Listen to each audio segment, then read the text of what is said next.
உலகின் மிக முக்கியமான ஒட்டுண்ணியியல் நிபுணர் மற்றும் நோயியல் நிபுணர் ராபர்ட் கெர்க் அவர்களுடைய வாழ்க்கை வரலாறு தான் நம்ம இந்த வீடியோவில் பார்க்க போகிறோம். 1905 ஜனவரி 26 அன்னைக்கு ஸ்காட்லாண்டில் இருக்கிற கிளாஸ்கோவில் ராபர்ட் லீ கெர்க்குக்கும் பிரிம்ரோஸ் அடையர் மார்டின் கெர்க்குக்கும் மகனாக பிறக்கிறார் ராபர்ட் கெர்க். இவருடைய அப்பா சர்ச் ஆஃப் ஸ்காட்லாண்டுடைய ஒரு மினிஸ்டராக இருந்திருக்கிறாங்க. அதாவது ஒரு தேவாலயத்தில் மந்திரி பொறுப்பில் இருந்திருக்கிறாங்க. இவருடைய குடும்பம் நல்ல நிலையில் வாழ்ந்து வந்திருக்கிறாங்க. ராபர்ட் கெர்க் பிறந்ததிலிருந்தே இவருடைய அப்பா ராபர்ட் கெர்க்குக்கு வீட்டிலிருந்தே நல்லொழுக்கத்தையும் இறையியலையும் போதித்து வந்தாங்க. இதனால ராபர்ட் கெர்க் ஒரு ஒழுக்கமுள்ள குழந்தையா வளர ஆரம்பிச்சிருந்தாங்க. இந்த நிலையில கரெக்டா 1910ஆம் ஆண்டு ராபர்ட் கெர்க்குக்கு 5 வயது இருக்கும்போது இவருடைய அப்பா இவருடைய கல்விக்காக கிளாஸ்கோலே இருக்கக்கூடிய ஒரு லோக்கல் பிரைமரி ஸ்கூல்ல இவரை சேர்த்துறாங்க. அந்த பிரைமரி ஸ்கூல்ல 6th கிரேட் வரைக்கும் படிக்கிறதுக்கு உண்டான ஸ்பெஷாலிட்டிஸ் இருந்தது. ஸோ அங்கு சேர்ந்து ராபர்ட் கெர்க் இவருடைய ஆரம்ப கல்வியை படிக்க ஆரம்பிச்சிருந்தாங்க. ஆரம்ப கல்வியின் போது ராபர்ட் கெர்க் தியாலஜி இறையியலை படிச்சு வந்தாங்க. பிறகு சயின்ஸ், மேத்தமேட்டிக்ஸ், அறிவியல், கணிதவியல் இது போன்ற பாடங்களில் ரொம்ப ஆர்வத்தோடவும் ராபர்ட் கெர்க் படித்து வந்தாங்க.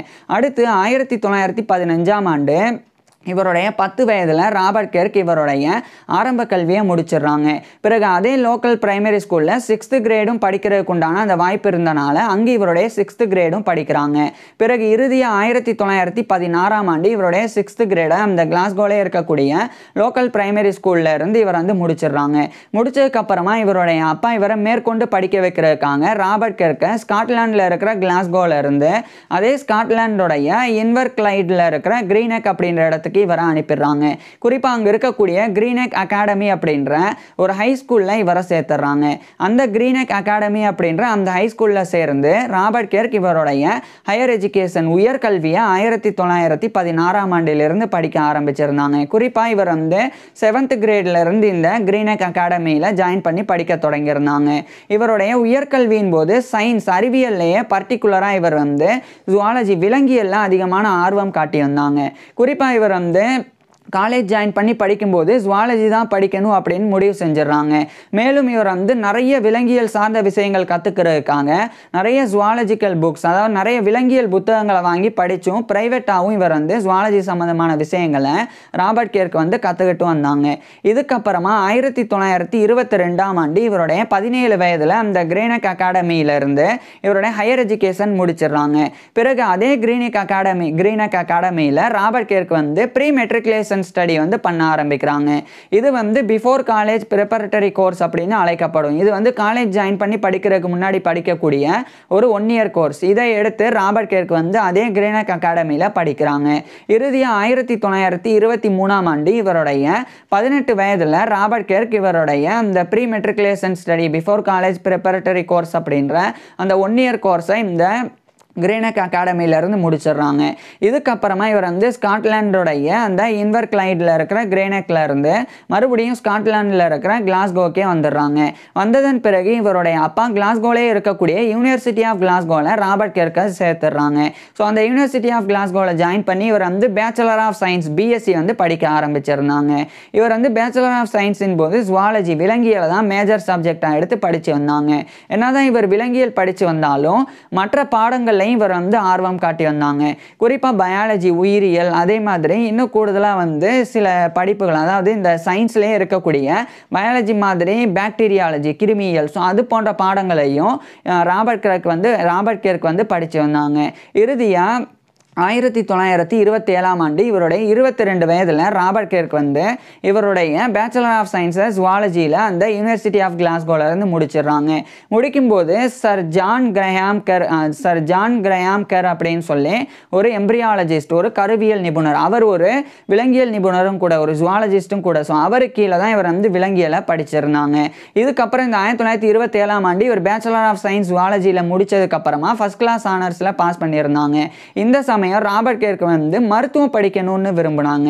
இதனால அதே யூனிவர்சிட்டி ஆஃப் கிளாஸ்கோவில் இவர் வந்து MBCHB மருத்துவம் படிக்க ஆரம்பிக்கிறாங்க. MBCHB அப்படின்றது லட்டினில் மெடிசனே பேக்லோரியஸ் சிறுஜியே அப்படின்னு அர்த்தம். இது இங்கிலீஷில் MBBS bachelor of medicine and bachelor of surgery. இதை வந்து ராபர்ட் கெர்க் எடுத்து அந்த யூனிவர்சிட்டி ஆஃப் கிளாஸ்கோவில் படிக்க ஆரம்பிக்கிறாங்க. இவருடைய மருத்துவ கல்வியின் போது அனாட்டமி உடற்கூறியல், பிசியாலஜி உடலியல், மெட்டீரியா மெடிக்கா மருந்துகளினுடைய பண்புகள் குறித்து படிக்கிறது, சர்ஜரி அறுவை சிகிச்சை, கிளினிக்கல் மெடிசன் மருத்துவம், பெத்தாலஜி நோயியல் அப்படின்னு இது போன்ற எல்லா பாடங்களையுமே இவர் வந்து ஆர்வத்தோடு படித்து வந்தாங்க. அதில் பர்டிகுலராக பெத்தாலஜி நோயியலில் இவர் கூடுதல் கவனம் செலுத்தி வந்தாங்க. மேலும் இவர் வந்து இவருடைய மருத்துவ கல்வியின் போது பாக்டீரியாலஜி அந்த கிருமியியல் அதையும் படித்தாங்க.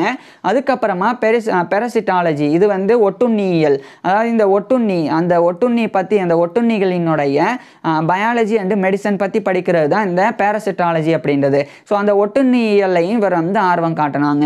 இறுதியாக 1930ஆம் ஆண்டு இவருடைய 25 வயதில் ராபர்ட் கெர்க் வந்து இவருடைய MBCHB அந்த மெடிசனே பேக்லோரியஸ் சிறுஜியே அப்படின்ற MBBS bachelor of medicine and bachelor of சர்ஜரியை யூனிவர்சிட்டி ஆஃப் கிளாஸ்கோவில் இருந்து ராபர்ட் கெர்க் வந்து முடிக்கிறாங்க. முடிக்கும்போது இவருக்கு வந்து கேட்னர் மெடல் ஆனது வழங்கப்பட்டது. ஏன்னா அந்த அளவுக்கு ஒரு டிஸ்டிங்விஷான ஒரு ஸ்டூடெண்ட்டாக இவர் இருந்தாங்க.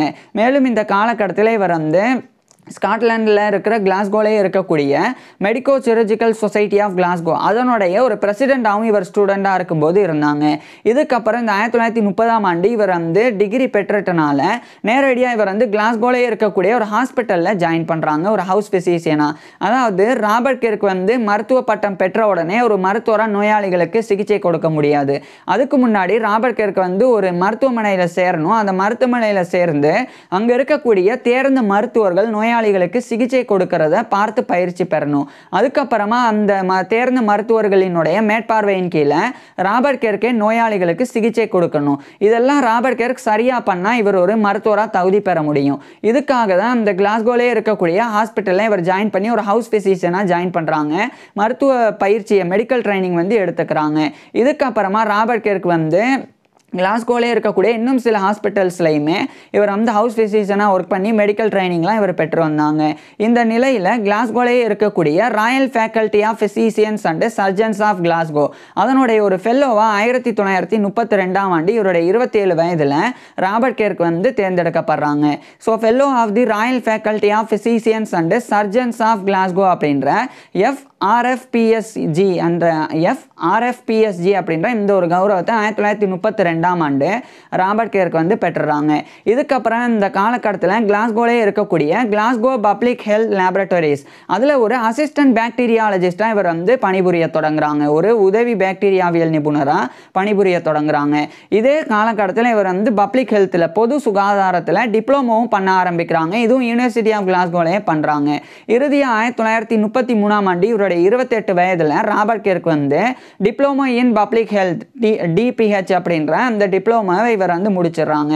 முடித்த பிறகு இந்த 1933ஆம் ஆண்டு ராபர்ட் கெர்க் வந்து ஸ்காட்லாண்டில் இருக்கிற கிளாஸ்கோவில் இருந்து நார்த் ஈஸ்ட் ஆஃப்ரிக்காவில் இருக்கிற ஃபஸ்ட்டு ஆஃப்ரிக்கா போகிறாங்க. அங்கே போய் ஸ்காட்லாண்டில் இருக்கிற கிளாஸ்கோவில் இருந்து ஆஃப்ரிக்கா போய் குறிப்பாக நார்த் ஈஸ்ட் ஆஃப்ரிக்காவில் இருக்கிற சூடான் அப்படின்ற கண்ட்ரி அங்கே இவர் வந்து போயிடுறாங்க. அந்த நாட்டுக்கு போய் 1933ஆம் ஆண்டு அங்கே இருக்கக்கூடிய இந்த வெல்கம் ரிசர்ச் லேபரட்டரிஸ் அதில் வந்து இவர் வந்து ரிசர்ச் பண்ணுறதுக்காக ஒரு ஃபெல்லோவாக 1933ஆம் ஆண்டு ஜாயின் பண்ணி அங்கே இவருடைய ஆராய்ச்சியை பண்ண தொடங்குறாங்க.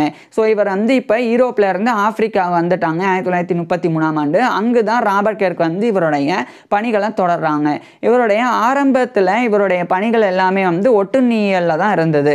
அது மட்டும் இல்லாமல் ராபர்ட் கெர்க் வந்து இந்த காலகட்டத்தில் ஏற்படக்கூடிய தொற்று நோய்கள் அந்த சூடான் அப்படின்ற அந்த ஒரு வெப்பமண்டல நாடு, ஸோ அங்கே ஏற்படக்கூடிய நோய்கள் அந்த டிராபிக்கல் டிசீசஸ் அப்படின்ற வெப்பமண்டல நோய்கள் அது குறித்து ராபர்ட் கெர்க் வந்து ஆராய்ச்சி பண்ணாங்க. ஆராய்ச்சி பண்ணது மட்டும் இல்லாமல் நிறைய ரிசர்ச் பேப்பர்ஸை ராபர்ட் கெர்க் எழுதி பப்ளிஷ் பண்ணவும் தொடங்குறாங்க. இதுக்கப்புறமா ராபர்ட் கெர்க் வந்து மேலும் இவர் வந்து டாக்டர் ஆஃப் மெடிசன் எம்டி டிகிரியும் படிக்கணும் அப்படின்னு விரும்பினாங்க. இதனால் இவர் வந்து ஆப்பிரிக்காவில் இருக்கிற சூடானில் இருந்தபடியே ஸ்காட்லாண்டுடைய கிளாஸ்கோவில் இருக்கிற யூனிவர்சிட்டி ஆஃப் கிளாஸ்கோவில் இவர் வந்து என்ரோல் பண்ணி வெளியே இருந்து இவர் வந்து படிக்கிறாங்க. அங்கே மட்டும் இல்லாமல் ஸ்காட்லாண்டில் இருக்கிற எடன்பராவில் இருக்கக்கூடிய university of Edinburgh medical school அங்குமே இவர் வந்து என்ரோல் பண்ணி டாக்டர் ஆஃப் மெடிசன் அப்படின்ற எம்டி டிகிரியை படிக்கிறாங்க. இது வந்து மெடிசனில் போஸ்ட் கிராஜுவேட் தான் இந்த டாக்டர் ஆஃப் மெடிசன் அப்படின்றது. ஸோ இதை ராபர்ட் கேர்க் வந்து ஒரு பக்கம் படித்து வந்தாங்க, இன்னொரு பக்கம் இவருடைய ஆராய்ச்சியிலையும் ஈடுபட்டாங்க. குறிப்பாக இந்த சூடானில் எல்லோ ஃபீவர் ஆனது இந்த காலகட்டத்தில் எபடமிக்காக இருந்தது. பெரிய அளவில் தொற்று நோயாக இருந்து பல நபர்களை இந்த எல்லோ ஃபீவர் ஆனது பாதிச்சிருந்தது. எல்லோ ஃபீவர் அப்படின்றது ஈடஸ் எஜிப்டை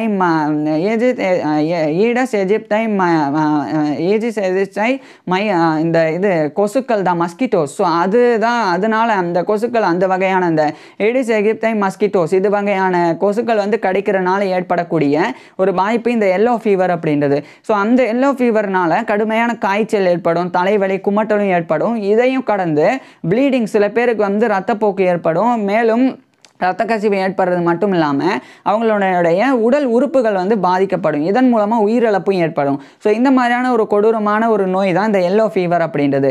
ஸோ அதை கட்டுப்படுத்துறதுக்குண்டான வழிகள் குறித்து ராபர்ட் கேர்க் வந்து ஆராய்ச்சி பண்ணாங்க. எப்படி அந்த எல்லோ ஃபீவர் வந்து சூடானில் பரவுது, அது மட்டும் இல்லாமல் அந்த எல்லோ ஃபீவரை கண்ட்ரோல் பண்ணுறதுக்கு பண்ண வேண்டிய விஷயங்கள், இது குறித்து இவர் வந்து இந்த வெல்கம் ரிசர்ச் லேபரட்டரிஸில் ஆராய்ச்சி பண்ணாங்க. மேலும் இதே காலகட்டத்தில் அதே சூடான்லேயே இருக்கக்கூடிய ஸ்டாக் மெடிக்கல் ரிசர்ச் லேபரட்டரி, அது இன்னைக்கு வந்து national public health laboratory NPHL அப்படின்னு அழைக்கப்படுது.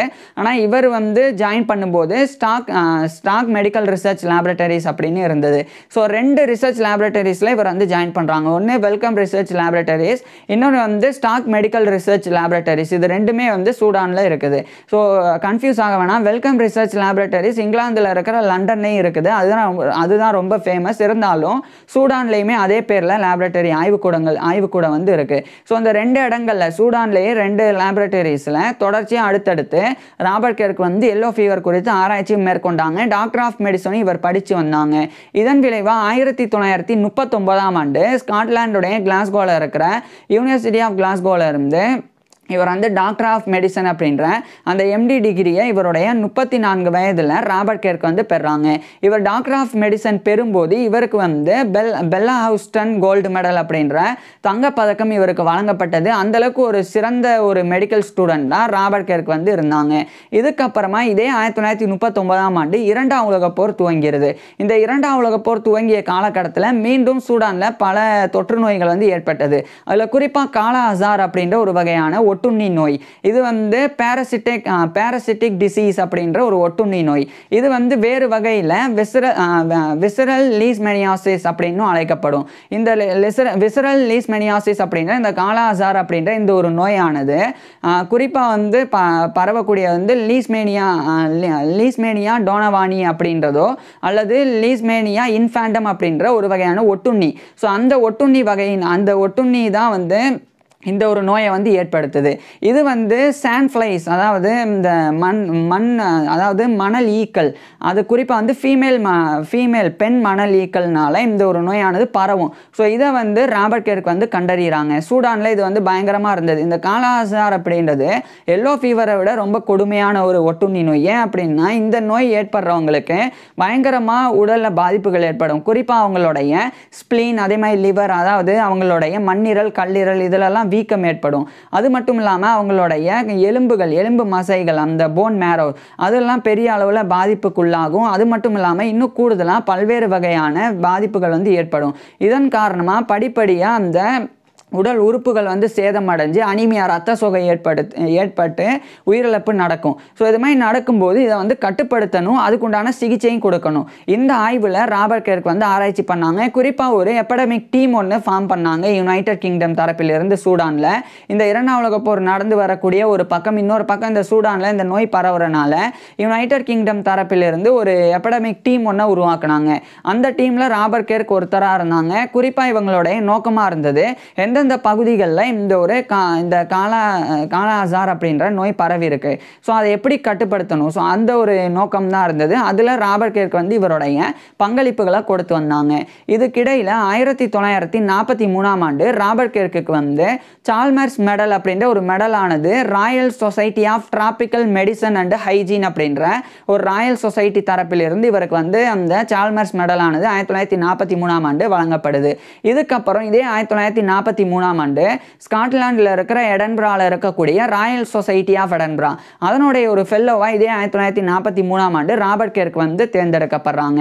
So fellow of the royal society of Edinburgh FRSE அப்படின்ற இந்த ஒரு கௌரவத்தை 1943ஆம் ஆண்டு ராபர்ட் கிர்க் பெறாங்க. இவர் பெறதுக்கு 4 பேர் முக்கிய காரணமாக இருந்தாங்க. ப்ரொபோசர்ஸாக இருந்து இந்த fellow of the royal society of எடன்பராவா ராபர்ட் கிர்க் தேர்ந்தெடுக்கப்படுறதுக்கு காரணமாக இருந்தாங்க. அதில் ஒருத்தர் வந்து சர் ஜான் கிரஹாம் கெர், இவர் தான் வந்து விலங்கியல் பேராசிரியராக ராபர்ட் கிர்க்குக்கு இருந்தாங்க.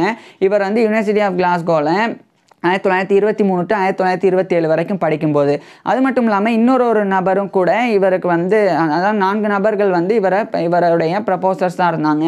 அதில் ஒருத்தர் வந்து சர் ஜான் கிரஹாம் கெர் அப்படின்ற இவருடைய முன்னாள் பேராசிரியர். இவரை தொடர்ந்து இன்னும் 3 பேர் இதே மாதிரி ராபர்ட் கிர்க்குடைய ப்ரொபோசர்ஸாக இருந்து இவர் வந்து தேர்ந்தெடுக்கப்படுறதுக்கு காரணமாக இருந்தாங்க. இன்னொரு நபர் வந்து ராபர்ட் ஸ்டைக் அப்படின்னு, 3வது நபர் வந்து எட்வர்ட் ஹிண்டல் அப்படின்னு சொல்லி, அதுக்கப்புறம் 4வதா சார்ல்ஸ் வின்ஃபர்ட் பார்சன்ஸ் அப்படின்னு. ஸோ அந்த 4 நபர்கள் காரணமாக இருந்தாங்க. இதுக்கப்புறம் இந்த 1945ஆம் ஆண்டு இந்த 2ஆம் உலகப் போர் முடிவடைஞ்சிருது.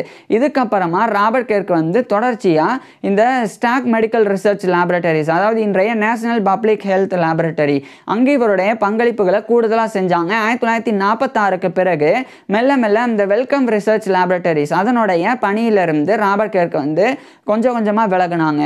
ஆனால் இதே காலகட்டத்தில் ராபர்ட் கிர்க் வந்து சூடான்லேயே இருக்கக்கூடிய கார்ட்டூம், அந்த சூடானுடைய கேபிட்டல், அந்த தலைநகரம் தான் கார்ட்டூம் அப்படின்றது.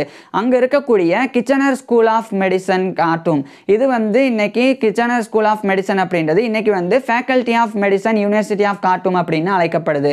ஸோ அங்கே ஒரு லெக்சரர் இன் பேரசிட்டாலஜியாக இவர் வந்து இந்த காலகட்டத்தில் ராபர்ட் கிர்க் வந்து தேர்ந்தெடுக்கப்படுறாங்க. அதாவது பேரசிட்டாலஜி அப்படின்றது ஒட்டுண்ணியியல், ஸோ அதை கற்பிக்கக்கூடிய ஒரு லெக்சரர், விரிவுரையாளராக ராபர்ட் கிர்க் வந்து இவருடைய பணியை தொடங்குறாங்க. இந்த நிலையில் இவர் போரில் 2ஆம் உலகப் போரின் போது இவர் ஆற்றின பங்களிப்புக்கு 1948ஆம் ஆண்டு யுனைடெட் கிங்டம் தரப்பிலிருந்து இவருக்கு வந்து officer of the order of the British empire OBE அப்படின்ற அந்த கௌரவத்தை வழங்கி இவரை கௌரவப்படுத்தினாங்க. இதுக்கப்புறம் இதே 1948ஆம் ஆண்டு இங்கிலாந்துடைய லண்டனில் இருக்கிற royal college of physicians of London, இது வந்து பிசிசியன்ஸ் மருத்துவர்களுக்கு உண்டான ஒரு ராயல் காலேஜ், ஸோ அதனுடைய ஒரு மெம்பராகவும் 1948ஆம் ஆண்டு ராபர்ட் கிர்க் தேர்ந்தெடுக்கப்படுறாங்க. இதுக்கப்புறமா 1949ஆம் ஆண்டு அந்த சூடானில் இருக்கிற ஸ்டேக் மெடிக்கல் ரிசர்ச் லேபரட்டரிஸ், அதாவது இன்றைய நேஷனல் பப்ளிக் ஹெல்த் லேபரட்டரி, அதனுடைய ஒரு அசிஸ்டன்ட் டைரக்டராக 1949ஆம் ஆண்டு ராபர்ட் கிர்க் வந்து தேர்ந்தெடுக்கப்படுறாங்க. அதைத் தொடர்ந்து 1950 காலகட்டத்தில் ஒரு ஃபுல் டைரக்டராகவும் இவர் வந்து தேர்ந்தெடுக்கப்படுறாங்க. ஸோ ஸ்டேக் மெடிக்கல் ரிசர்ச் லேபரட்டரிஸோடைய டைரக்டர் ஆஃப் ரிசர்ச்சாக இவர் வந்து 1950 காலகட்டத்தில் பணிபுரிய தொடங்குறாங்க. இதுக்கிடையில் 1951ஆம் ஆண்டு ராபர்ட் கிர்க் வந்து அந்த கிச்சனர் ஸ்கூல் ஆஃப் மெடிசன், அந்த கார்ட்டூமில் இருக்கக்கூடியது, ஸோ இன்றைய faculty of medicine university of Khartoum, so அங்கே இவர் வந்து லெக்சரர் இன் பேரசிட்டாலஜி அப்படின்ற பொறுப்பிலிருந்து ப்ரொஃபஸர் ஆஃப் பெத்தாலஜியாக பதவி உயர்வை பெறாங்க. பெத்தாலஜி அப்படின்றது நோயியல். ஸோ நோயியல் பேராசிரியராக 1951ஆம் ஆண்டிலிருந்து ராபர்ட் கிர்க் வந்து அந்த கிச்சனர் ஸ்கூல் ஆஃப் மெடிசன் கார்ட்டூமில் பணிபுரிய தொடங்குறாங்க.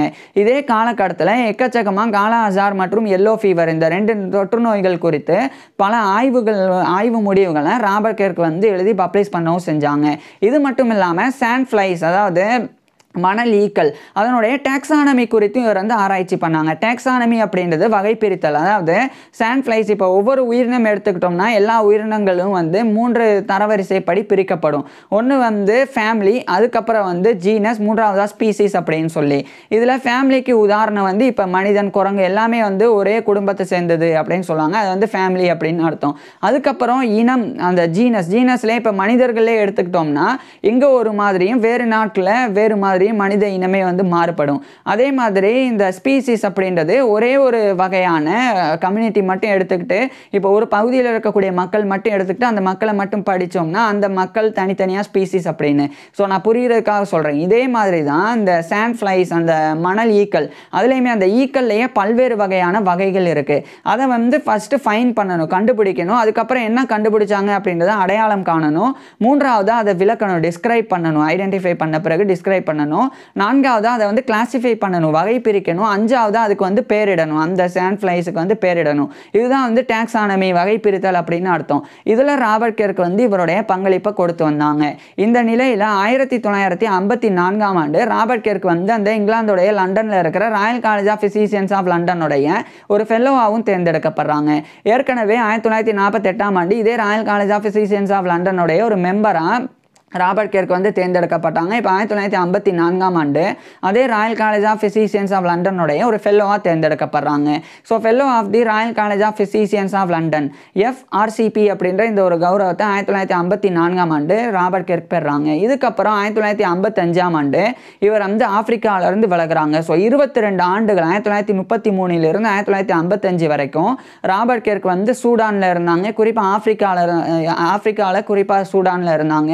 அங்கே இருக்கக்கூடிய மக்களை ராபர்ட் கெர்க் வந்து நேசித்தாங்க. அங்கே இருக்கக்கூடிய மக்களும் ராபர்ட் கெர்க்கை நேசித்து வந்தாங்க. ஏன்னா அங்கே இருக்கக்கூடிய மக்கள் வந்து ரொம்ப ஏழைகளாகவும் படிப்பறிவு இல்லாதவங்களாகவும் இருப்பாங்க. ஸோ அவங்கள் மத்தியில் இந்த எல்லோ ஃபீவர், காலாசாரெலாம் பரவும் போது அதை வந்து கட்டுப்படுத்துறது அப்படின்றது சர்வசாதாரணமான விஷயம் கிடையாது. ஸோ அப்பேற்பட்ட ஒரு முக்கியமான ஒரு பணியில் ராபர்ட் கெர்க் வந்து 22 ஆண்டுகள் பணிபுரிஞ்சாங்க. இதுக்கப்புறம் இந்த 1955ஆம் ஆண்டு இவருடைய 50 வயதில் தான், 28 வயதில் போனவர் 50 வயதில் தான் ஆப்பிரிக்காவிலேருந்து இவர் வந்து வெளியேறாங்க. குறிப்பாக இந்த முறை 1955ஆம் ஆண்டு இவர் வந்து சிங்கப்பூருக்கு வந்து கிளம்புறாங்க. குறிப்பாக அங்கே இருக்கக்கூடிய ஒரு யூனிவர்சிட்டியில் இவர் ஒரு சிங்க்ளேர் சேராக வந்து நியமிக்கப்படுறாங்க. சிங்க்ளேர் சேர் ஆஃப் பெத்தாலஜியாக நியமிக்கப்படுறாங்க. சேர்னாலும் ப்ரொஃபஸர்னாலும் ஒன்று தான். ஸோ 1955ஆம் ஆண்டு இங்கே சிங்கப்பூரில் இருக்கக்கூடிய ஒரு யூனிவர்சிட்டியில் இவர் வந்து நோயியல் பேராசிரியராக, ப்ரொஃபஸர் ஆஃப் பெத்தாலஜி 1955ஆம் ஆண்டிலிருந்து ராபர்ட் கெர்க் பணிபுரிய தொடங்குறாங்க. இதே காலகட்டத்தில் இதே சிங்கப்பூரில் தான் இதே 1955ஆம் ஆண்டு இவர் வந்து எல்சி டான்லி சாங் அப்படின்ற ஒரு பெண்ணை வந்து சந்திக்கிறாங்க. சந்தித்த பிறகு 2 பேரும் நேசிக்கிறாங்க. பிறகு ராபர்ட் கெர்க்கும் அந்த எல்சி டான்லி சாங் 2 பேரும் திருமணமும் பண்ணிக்கிறாங்க. திருமணத்துக்கு பிறகு ராபர்ட் கெர்க்குக்கும் இவருடைய மனைவியான அந்த எல்சி டான்லி சாங் கெர்க், இந்த 2 பேருக்குமே 3 ஆண் குழந்தைகள், ஒரு பெண் குழந்தை அப்படின்னு மொத்தமாக 4 குழந்தைகள் பிறந்தது. இது ராபர்ட் கெர்க்கோடைய பர்சனல் லைஃப், தனிப்பட்ட வாழ்க்கையாக இருந்தது. இது ஒரு பக்கம் இருக்க, தொடர்ச்சியாக இன்னொரு பக்கம் சிங்கப்பூர்லேயே ராபர்ட் கெர்க் வந்து இவருடைய ப்ரொஃபஸர் ஆஃப் பெத்தாலஜி அப்படின்ற பணியில் தொடர்ந்து இவருடைய பங்களிப்புகளை கொடுத்து வந்தாங்க. மேலும் இந்த காலகட்டத்திலையும் எக்கச்சக்கமான ஒட்டுண்ணியல் சார்ந்த பெரசிட்டாலஜி சார்ந்த பல ரிசர்ச் பேப்பர்ஸும் இவர் வந்து எழுதி பப்ளிஷ் பண்ணாங்க. எல்லா ரிசர்ச் பேப்பர்ஸுமே ரொம்பவே தரோவாக இருந்தது. அது மட்டும் இல்லாமல் ரொம்ப க்ளீனாக எல்லாருக்கும் வந்து கிளியராக புரியக்கூடிய அளவில் இருந்தது. ஸோ அந்தளவுக்கு ராபர்ட் கெர்க்கோடைய ஆய்வு முடிவுகளும் இருந்து வந்தது. இதனாலேயே உலகம் முழுவதும் பேசப்படக்கூடிய ஒரு ஒட்டுண்ணியல் நிபுணராகவும் நோயியல் நிபுணராகவும் ராபர்ட் கெர்க் வந்து அங்கீகரிக்கப்பட்டு அறியப்பட்டு வந்தாங்க. இதன் காரணமாகவே ஹாங்காங்கில் இருக்கக்கூடிய, குறிப்பாக வந்து ஹாங்காங்கில் இருக்கிற பாக் ஃபூ லாம் அப்படின்ற ஒரு இடம், அங்கே இருக்கக்கூடிய யூனிவர்சிட்டி ஆஃப் ஹாங்காங், அங்கே 1960ஆம் ஆண்டு ப்ரொஃபஸர் ஆஃப் பெத்தாலஜி அப்படின்ற பொறுப்பு வந்து ராபர்ட் கெர்க்குக்கு வழங்கப்படுது. இதன் காரணமாக இவர் சிங்கப்பூரில் இருந்து ஹாங்காங்கில் இருக்கிற அந்த பாக் ஃபூ லாமுக்கு போய் அங்கே இருக்கக்கூடிய யூனிவர்சிட்டி ஆஃப் ஹாங்காங்கில் ப்ரொஃபஸர் ஆஃப் பெத்தாலஜி, நோயியல் பேராசிரியராக 1960ஆம் ஆண்டிலிருந்து இவருடைய ஃபேமிலியோடு அங்கே போய் இவர் வந்து பணிபுரிய தொடங்கினாங்க. இது மாதிரி ராபர்ட் கெர்க் வந்து வாழும் காலம் முழுக்க பயனுள்ள வாழ்க்கையை வாழ்ந்து வந்தாங்க. இப்பேற்பட்ட நபர் திடீர்னு நோய்வாய்ப்பட்டு 1962ஆம் ஆண்டு டிசம்பர் 6 அன்னைக்கு இவருடைய 57 வயதில் ராபர்ட் கெர்க் வந்து இறந்து போயிடுறாங்க. ஸோ 1962 டிசம்பர் 6 அன்னைக்கு இவருடைய 57 வயதில் ராபர்ட் கெர்க் வந்து இறந்து போயிடுறாங்க. வாழ்ந்த காலம் 57 வருடம் மட்டுமே அப்படின்னாலும் ராபர்ட் கெர்க் வந்து வாழும் காலம் முழுக்க பயனுள்ள வாழ்க்கையை வந்து வாழ்ந்து வந்தாங்க. குறிப்பாக ஒட்டுண்ணியல், நோயியல், இந்த 2 துறைகளில், இந்த பெரசிட்டாலஜி, பெத்தாலஜி, இந்த 2 துறைகளில் பல்வேறு விதமான சாதனைகளை ராபர்ட் கெர்க் வந்து வாழும்போது பண்ணாங்க. ஸோ இப்பேற்பட்ட ராபர்ட் கெர்க் பற்றி நீங்கள் என்ன நினைக்கிறீங்க அப்படின்றத கீழே கமெண்ட்ஸில் சொல்லுங்கள். உங்களுக்கு எந்த மாதிரியான டாபிக்ஸில் எந்த மாதிரியான வீடியோஸ் வேணும் அப்படின்றதையும் கீழே கமெண்ட்ஸில் சொல்லுங்கள். தேங்க்யூ.